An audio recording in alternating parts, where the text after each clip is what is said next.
Bom dia, queridos. A paz do Senhor Jesus. Quantos já sentiram a presença de Deus nesse lugar? Ela é real, irmãos. Ela é perceptível. Eu sou muito grato a Deus pela oportunidade que Ele me concede de uma vez mais assomar este púlpito para ministrar a doce, boa e poderosa palavra de Deus. Me sinto muito honrado e eu agradeço ao Bispo Rogério Rocha, a pastora Anabela, por essa oportunidade a mim confiada de ministrar para a Igreja do Senhor Jesus, a noiva do Cordeiro, o povo que aguarda ansiosamente a volta do Senhor Jesus. É você, esse povo? Você faz parte dessa igreja? É um privilégio poder ministrar essa palavra que renova, que restaura, que aviva, que edifica, palavra que é espada, que é escudo, que é couraça, palavra que é calçado, palavra que é vida. Quantos estão dispostos a receber? Diga glória a Deus. Abra sua Bíblia, por gentileza, no livro de Mateus, capítulo 16, versículo 13. É um texto muito conhecido.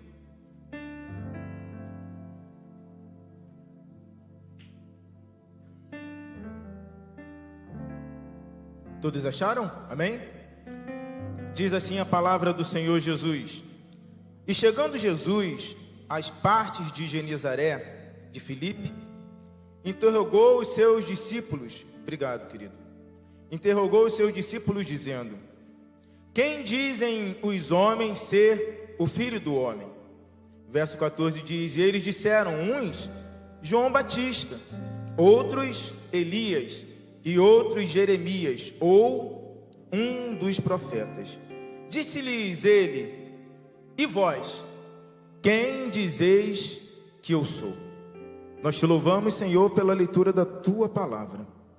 Tenho certeza que o Senhor vai falar nessa manhã de forma poderosa. Não por causa de mim, mas é porque a Sua benignidade dura para sempre, Senhor. Portanto, nós dizemos, Senhor, fala, porque a Tua igreja quer ouvir a Sua voz. Em nome de Jesus, amém. Queridos irmãos, esse texto ele é muito interessante porque ele traz uma narrativa de quando Jesus ele estava com os seus discípulos no caminho de Genezaré, e no meio do caminho, ao conversar com os seus discípulos, Jesus ele faz uma pergunta muito interessante. Ele fala assim: quem dizem os homens que eu sou? Em outras palavras, como as pessoas que estão distante de mim estão me vendo? Mas só que depois que Jesus fez essa colocação, ele faz uma outra pergunta que é mais específica. E embasado nessa pergunta mais específica, eu tomei a liberdade de dar um título para essa ministração. Jesus ele vira para os seus discípulos e fala o tema dessa ministração nessa manhã: quem é Jesus para você? Vira para a pessoa que está do seu lado e diga: meu irmão, quem é Jesus para você? Como nós estamos visualizando a pessoa de Jesus Cristo? Quando nós fechamos os nossos olhos e nós pensamos em Jesus, o que vem à nossa mente? Jesus perguntou isso para os discípulos. Mas na verdade, queridos, é importante nós entendermos que o homem chamado Jesus, ele é tão especial que aproximadamente 1000 anos antes do seu nascimento, já falavam de Jesus. Eles já falavam sobre o seu nascimento, sobre o seu sofrimento, falavam sobre a sua crucificação e, sobretudo, falavam sobre a manifestação da sua glória. É interessante também que 700 anos antes do nascimento de Jesus, o profeta Isaías, ele vai dizer que o Messias seria da descendência ou da linhagem real. E depois ele ainda vai dizer que muitos iriam rejeitar a esse Jesus que nós estamos buscando através dessa ministração nessa manhã, refletir sobre a nossa concepção a respeito dele. O nome de Jesus, na verdade, para a nossa concepção, ele refere-se Filho de Deus, ou a segunda pessoa da Santa Trindade.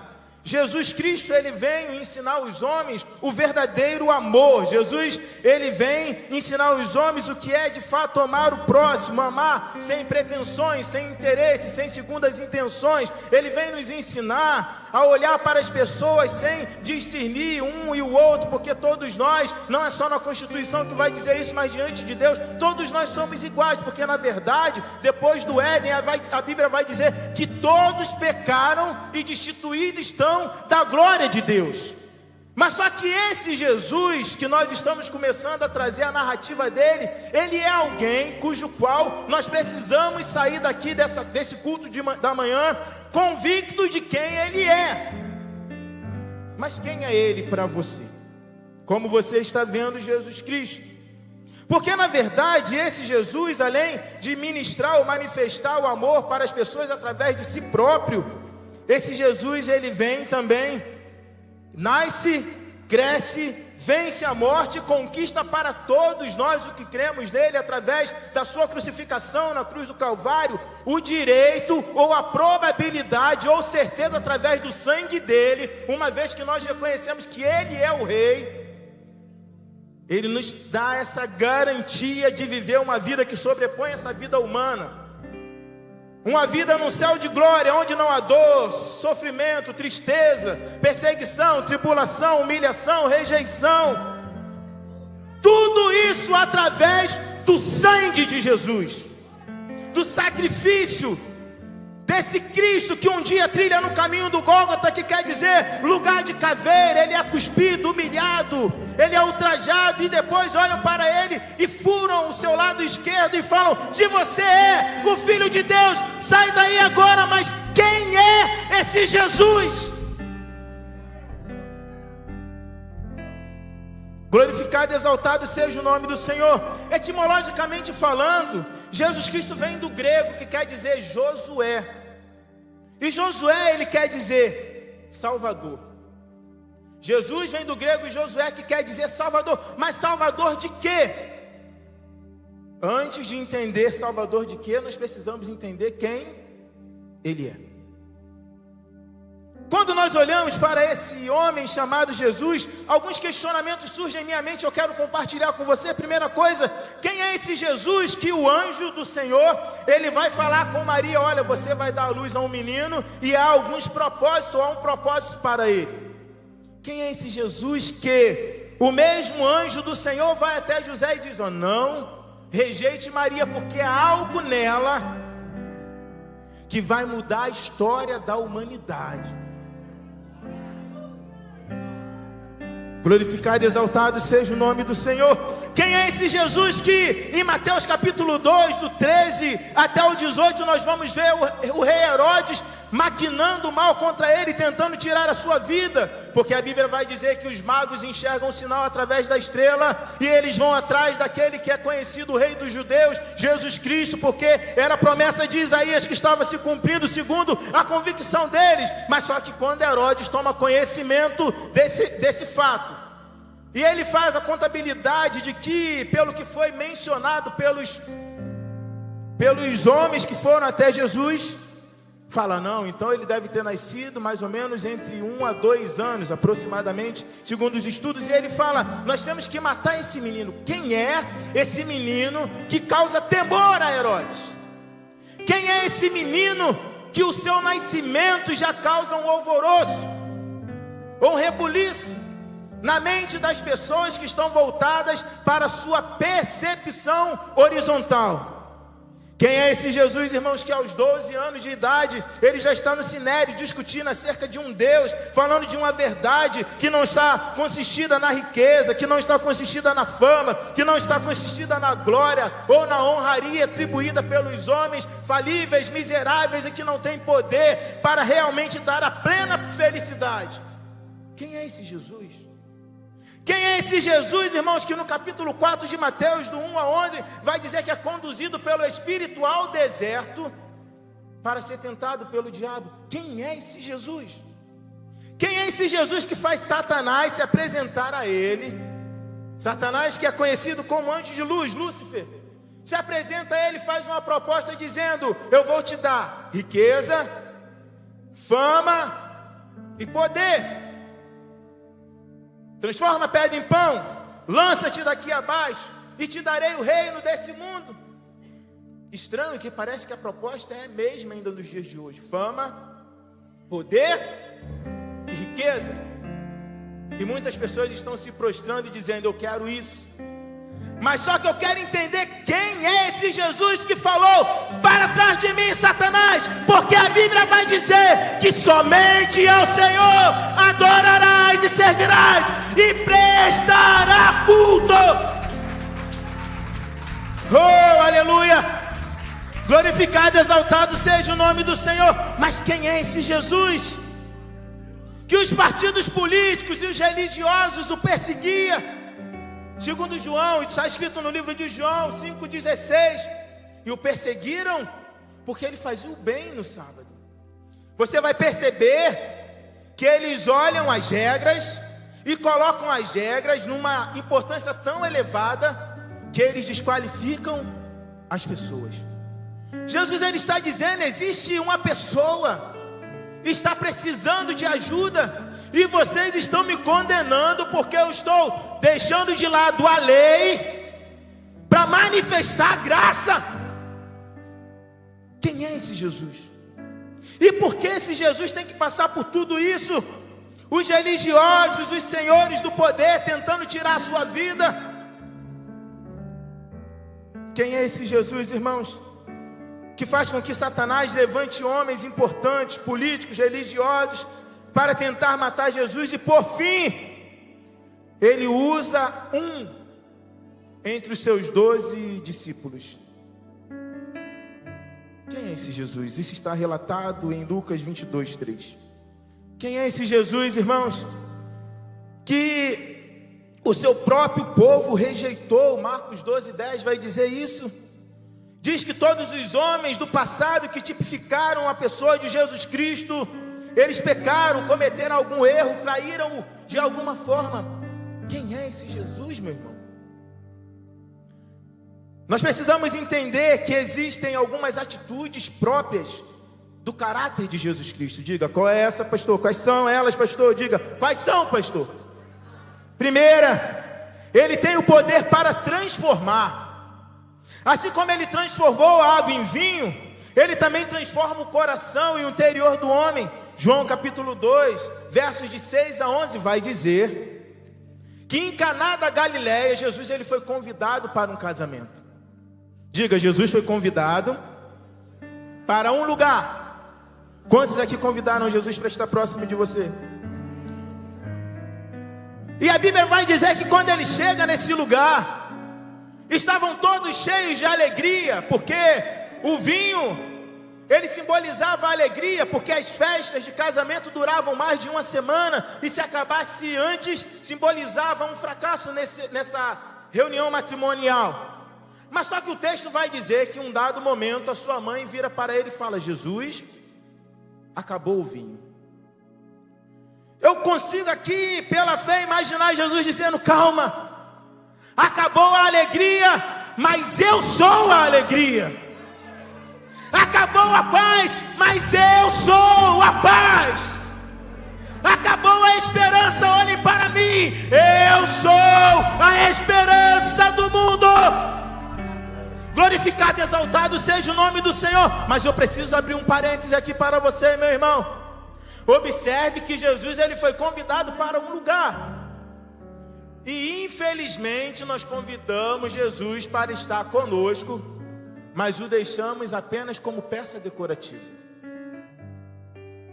Ele estava no casamento, mas ele estava sendo ignorado.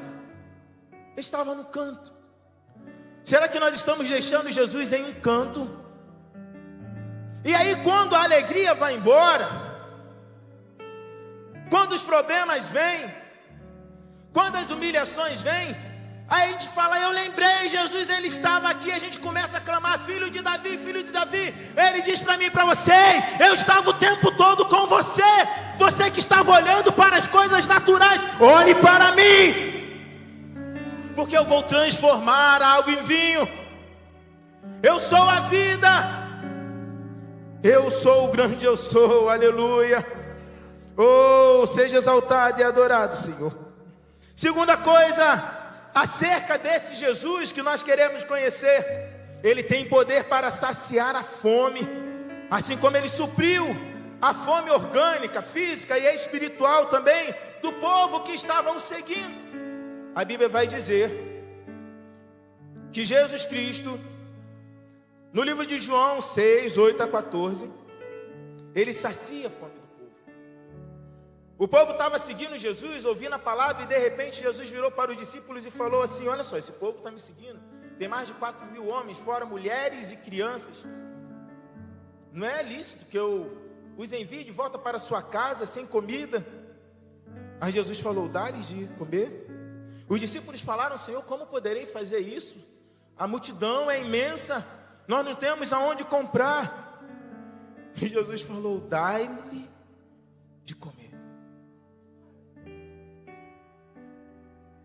O que é que nós estamos tendo o privilégio de ter sido ordenado por Jesus Cristo, e nós ainda não estamos conseguindo entender que quando Ele diz dai-lhe de comer, Ele não está dizendo não é no seu braço, é na minha palavra.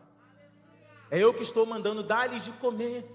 Senhor, mas só tem 5 pães e 2 peixinhos. Dá-lhe de comer, porque eu sou o pão da vida. Oh, aleluia! Quem é esse Jesus, irmãos? Que atende aqueles que clamam por Ele, como atendeu a tantos outros homens, inclusive o cego de Jericó.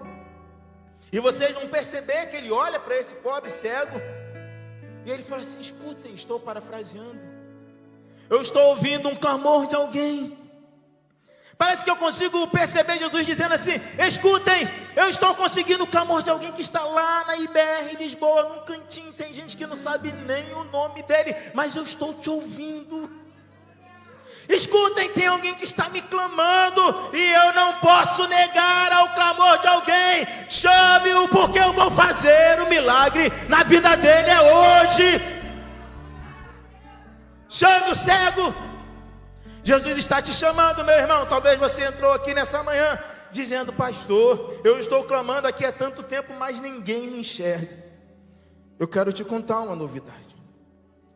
Jesus está passando hoje na sua Jericó. Ele já te visualizou, meu irmão. Ele já viu a sua necessidade.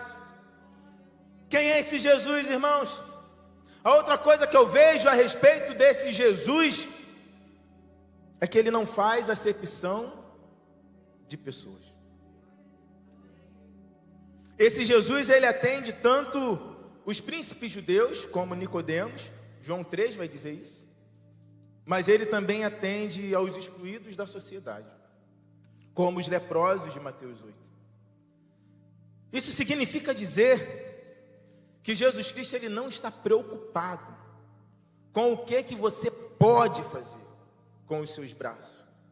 Jesus, Ele não está preocupado se você tem dinheiro ou se você não tem dinheiro. Jesus, Ele não está preocupado se você fala bem ou se você não fala bem. Jesus, Ele não está preocupado com a sua oratória. Jesus não está preocupado com o seu poder de persuasão, não. Ele olha para você e sabe o que Ele vê quando Ele olha para nós? Ele vê pessoas pecadoras, mas que elas são a imagem e semelhança do Deus vivo, a ponto dele mesmo, Jesus, descer, se entregar na cruz do Calvário, para uma vez mais restaurar a ponte que foi quebrada. Então, quando Ele olha para mim e para você, Ele não está dizendo: ali vai um pecador, não. Ele vai dizer: ali vai alguém que é a minha imagem e semelhança. Ali vai alguém que no princípio a Bíblia vai dizer que fez macho e fêmea conforme a sua imagem e semelhança. A Bíblia vai dizer que no princípio Deus dele mesmo, Ele criou do pó da terra. Ele pegou do barro, mas Ele colocou dele mesmo. Então, se alguém virar para você e falar: você é um coitadinho, você vai dizer: não. Você não tem valor, você vai dizer: não. Aí Ele vai dizer: quem é você? Você vai dizer: eu sou a imagem e semelhança do Deus vivo. Eu sou especial. Quem é esse Jesus, irmãos?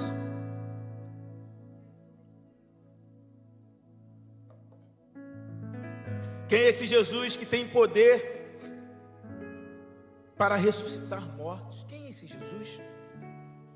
Como Ele ressuscitou Lázaro em João 11, 43 ao 45. E também o filho da viúva de Naim, em Lucas 7, de 14 a 16. E por último em Mateus 28, 5 e 6, Ele mesmo ressuscitou. Quem é esse Jesus que tem poder sobre a morte? Quem é esse Jesus que tem poder para pegar aquilo que as pessoas falaram e assim não tem mais jeito, já morreu, já tem que ser enterrado, já cheira mal? Quem é esse Jesus? Quem é esse Jesus que tem o poder para dizer: Lázaro, vem para fora? Quem é esse Jesus que tem o poder para tocar no esquife do caixão e apenas ao tocar o menino vive? Quem é esse Jesus, meu irmão, que vai na sexta-feira ser crucificado e no domingo ele ressuscita? Quem é esse Jesus, meu irmão? Eu não sei se você já é capaz de responder para você mesmo, mas eu quero te dizer uma coisa: por mais que você ainda não tenha conseguido perceber quem é esse Jesus, Ele está aqui e Ele vai ressuscitar aquilo que está morto. Eu creio nisso. Talvez você entrou aqui e muitas pessoas falaram: seu casamento está morto. Você ora há muito tempo, mas está morto. Jesus está aqui, Ele vai ressuscitar, eu creio. Talvez alguém vai dizer para você: você é louco, rapaz, esse projeto já morreu há muito tempo. Você vai dizer: Jesus está comigo e Ele vai ressuscitar. Talvez alguém vai dizer: você já está morto, porque você está dentro de uma fornalha de fogo ardente. Esquentaram 7 vezes mais. Você vai dizer: eu estou vendo a 4ª pessoa andando comigo e ele tem a imagem do Filho do Homem. Eu não vou morrer, mas vai se cumprir na minha vida a promessa dele, porque a promessa é dele, meu irmão. Não morrerei enquanto a promessa não se cumprir. Quem tem promessa de Deus não desiste, não. Tenha fé, a fé de Abraão.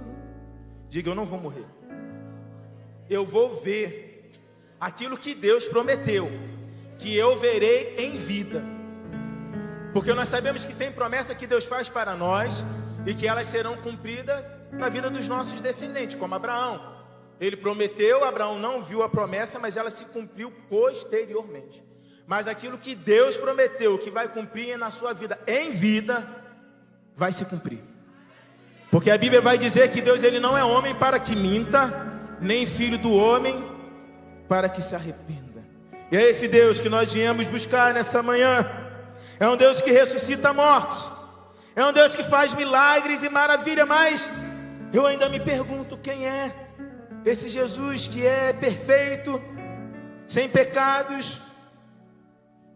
Jesus é o homem que desafiou os seus inimigos ao perguntar: quem o acusaria de pecado? João 8,46 vai dizer que ninguém pôde acusar Jesus, porque nele não havia pecado algum. É fácil fazer essa pergunta para os amigos: será que eu tenho algum erro? O amigo, ele vai sempre olhar de forma benevolente para nós. Mas não é fácil dizer para os inimigos: será que tem alguma falha em mim? Porque fatalmente eles vão perceber alguma coisa, porque nós somos homens falhos. Mas eles não puderam apontar nada acerca desse Jesus. Mas quem é Jesus para você? Por último, quem é esse Jesus que tem poder sobre pecados e enfermidades? Como Ele operou maravilha na vida de muitos paralíticos, doentes, pessoas foram curadas, porque o nome desse homem, ou esse homem chamado Jesus, tem poder sobre enfermidade, sobre pecado. Isso ocorreu com o paralítico de Cafarnaum, lembra? Marcos 2, 10 a 11 vai dizer que ele faz um milagre na vida desse paralítico. As pessoas olhavam para ele e falavam: não tem jeito para você. Até que Jesus olha para ele e fala: o que você está precisando, rapaz? Vire para alguém e diga: o que você está precisando, meu irmão? Qual é a sua paralisia? O que tem te impedido? O que tem feito você estacionar os projetos de Deus na sua vida? o que tem feito você colocar uma vírgula no seu sonho. Porque talvez você pode ter pensado que colocou um ponto final, mas você não tem poder para colocar um ponto final na sua história, porque a história não é sua. Você pode ter colocado uma vírgula, mas quem tem um ponto final na sua vida chama-se grande eu sou. O Deus Todo-Poderoso que nunca perdeu uma batalha, o Alfa, o Ômega, onipotente, onipresente, onisciente, o Deus que ontem Ele é, hoje Ele é, amanhã Ele é, porque Ele é o grande eu sou. E por mais que você possa pensar que a sua história teve um ponto final, a palavra final é dele. Oh, aleluia! A última palavra é dele. É Ele que tem poder para curar não só doentes, mas Ele também perdoa pecados. João capítulo 8, verso 1 vai falar da mulher adúltera. Vai dizer que muitas pessoas chegaram, os homens chegaram até Jesus e falaram: ó, nós trouxemos aqui uma mulher adúltera, porque segundo a lei de Moisés, ela é pecadora, ela tem que ser apedrejada. Você percebe como a religião sempre acha que pode julgar alguém? Percebe isso? Como os religiosos sempre acham assim: Saulo, ele não pode estar no altar. Eu conheço a vida dele. E Jesus fala: e a sua própria, você conhece, Vitor? A do Saulo você conhece. Mas você lembra, Vitor, de Mateus 7:1? Não julgueis para que não sejais julgado. Ou o 3, onde diz: tolo, porque você quer tirar a trave do olho, o cisco do olho do Saulo, se tem uma trave no seu? Jesus, ele vem dizer: ninguém pode apedrejar, porque todos são pecadores e carecem da minha graça, da minha bondade, da minha misericórdia. Glória a Deus. Quem é esse Jesus? O texto de Mateus, capítulo 16, verso 13, vai dizer que Jesus com seus discípulos estava em uma viagem. Eles estavam indo para Jerusalém, próximo da cidade de Cesareia de Filipe, cidade situada ao extremo norte da Palestina, junto às fontes do Rio Jordão. O texto vai dizer que Filipe atribuiu o nome dessa cidade, Cesareia de Filipe, distinguindo-a de outras Cesareias. Mas só que o interessante é que no caminho, o Evangelho insere essa pergunta que nós começamos essa aplicação. Ele insere essa pergunta dizendo sobre a identidade de Jesus Cristo. Jesus, ele vai dizer: quem dizem os homens que eu sou? Mateus 16:13 diz isso. Mas só que o interessante é que é no caminho, diga, é no caminho que nós vamos aprendendo com Jesus. É no caminho que ele vai discipulando as pessoas. É no caminho que tem o talmidim, os iniciantes na fé, vão caminhando com Jesus e vão aprendendo do Mestre. É no caminho que nós vamos tendo intimidade com Ele, é no caminho. É no caminhar com Jesus Cristo que conhecemos o melhor, que choramos com Ele, que comemos com Ele, que rimos com Ele. É no caminho que criamos mais intimidade com Ele. Diga, é no caminho, diga. A questão proposta aqui nesse texto não tem apenas uma resposta. Até hoje as pessoas elas continuam tentando responder essa pergunta acerca de Jesus Cristo, acerca desse homem, desse fenômeno chamado Jesus Cristo. As diferentes respostas representam as várias opiniões da sociedade acerca dele. Alguns na época, como diz o texto, acreditavam que Jesus era João Batista, que tinha voltado. De acordo com as narrativas do Evangelho, o próprio Herodes pensava que ele era essa pessoa, essa reencarnação. Para outras pessoas, segundo o texto, ele era Elias, uma figura do Antigo Testamento muito popular entre os judeus. Ele era considerado para muitos o iniciador de um movimento profético. A tradição afirmava que esse profeta tinha sido arrebatado aos céus e que, segundo a sua crença, ele voltaria. Segundo Reis 2 vai dizer isso no verso 11. Ainda havia uma parcela da sociedade, queridos, que acreditava que Jesus Cristo era um dos profetas. Mas só que a questão sobre a identidade de Jesus, e nós findamos aqui, ela desdobra em uma outra pergunta. Porque vocês vão perceber, como eu frisei no início, que Jesus ele fala assim: quem dizem os homens que eu sou? Jesus está dizendo assim: o que estão dizendo as pessoas que não andam comigo? O que estão dizendo os religiosos? O que estão dizendo aqueles que estão de fora? Eles falam: eles estão dizendo muita coisa acerca do Senhor. Estão dizendo muita coisa, porque eles não te conhecem bem. Mas só que a segunda pergunta, que é estreita, meu irmão, diga, é estreito. Jesus ele fala assim: e você? Você que vem em reuniões da IBR em Lisboa, você que é dizimista, ofertante, que canta Somos Corpo, você que abraça o irmão, e você? O que você enxerga de mim? Eu sou apenas um mito? Eu sou apenas uma religião? Eu sou apenas um resolvedor de problemas? Vocês estão comigo, vocês que são meus discípulos, só pelas minhas bem-aventuranças, por aquilo que eu posso dar? Pelas benécias? O que é que vocês estão pensando acerca de mim? O texto vai dizer que Pedro, que pode ser você esse Pedro nessa manhã, diga: eu quero ser esse Pedro, eu preciso ser esse Pedro. Pedro, queridos, que representa um desses discípulos de Jesus, ele diz assim: tu és o Cristo, o Filho do Deus vivo. Você não é um resolvedor de problema, você é a nossa fonte de inspiração. Tu és a nossa água, tu és o nosso amo, tu és o nosso tudo. Quando Pedro ele declara isso, ele está dizendo: tu és o Messias, tu és o que tem todo o poder, tu és aquele que tem o poder para restaurar realmente a ponte que foi quebrada. Tu és o Rei dos Reis, tu és o Senhor dos Senhores. Aí Jesus vai dizer para ele: bem disseste, Simão Barjonas, porque você me conhece, porque você mostrou que você está comigo, porque você me ama, porque você entende que eu sou a sua razão de viver. Você não está comigo, Simão, apenas porque você está esperando o melhor dessa terra. Porque a Bíblia vai dizer que aqueles que esperam no Senhor apenas nessa vida são um dos mais miseráveis dos homens. Mas Jesus vai dizer: você é um bem-aventurado, e eu sou essa pedra angular, e você é uma pequena pedra. Tu és um fragmento de pedra.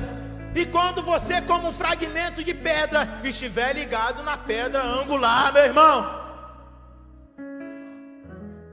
quando você e eu, como uma pequena pedra, ou como Petros, estivermos ligados no Cristo, Portugal vai ficar pequena, irmão.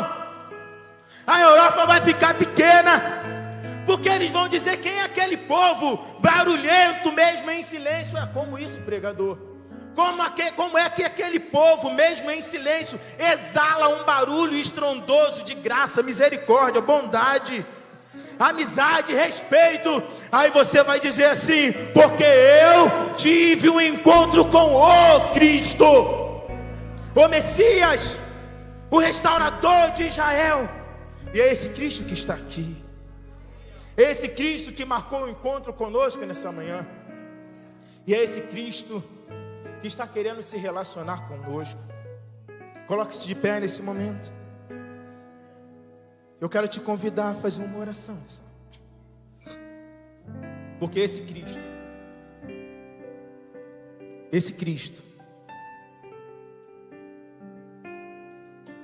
Ele quer te levar ali. Esse Cristo, Ele quer te levar a um grau de intimidade tão grande, a um nível tão profundo, que é só entre você e Ele. Ele quer te levar a uma dimensão que os homens não são capazes. Esse Cristo, Ele quer te levar. Curva sua cabeça, adore o Senhor com essa canção.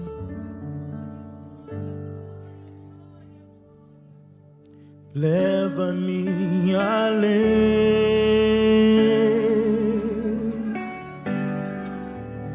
leva-me além,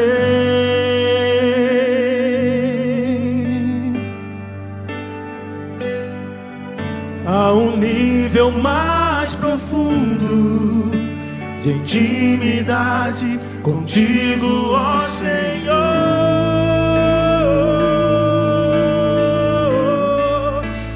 Leva-me além,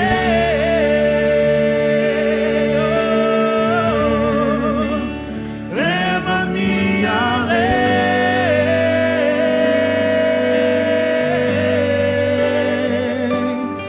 que a minha vida flua mais da tua unção, mais do teu poder.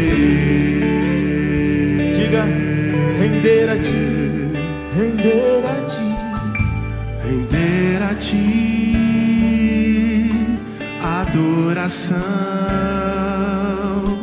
e derramar meu ser. É o que meu coração deseja. Declare isso, querido. Faça essa sua oração com ele. Te imaginar é inspirar pra te dizer que estou apaixonado cada vez mais por ti. Senhor, tu és incomparável, seu nome é maravilhoso. Leva-me além,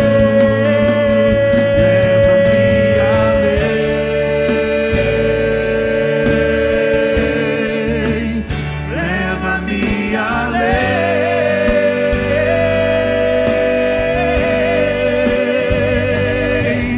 a um nível mais profundo de intimidade contigo, ó Senhor.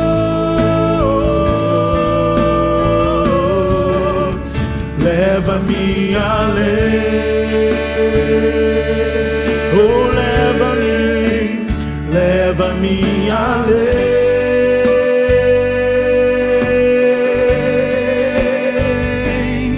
que a minha vida flua mais da tua unção. Como um coral, as vozes declaram: mais do teu poder. Leva-me além, somente as vozes adoram. Leva-me além, como um coral que se prepara para encontrar com o Senhor nas nuvens, onde nós estaremos no céu de glória. Oh, querida, onde não haverá mais dor, mais tristeza, mais luta. Mas para isso precisa de intimidade, intimidade, intimidade, intimidade, intimidade. Oh, leva-me, leva-me além,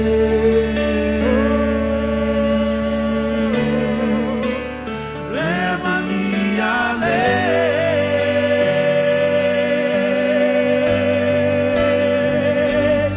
que a minha vida flua. Mais uma vez, toda a igreja, com todo vigor, vai, vai. Mas do teu poder.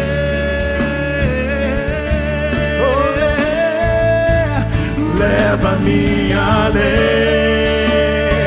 oh, leva-me, leva-me além,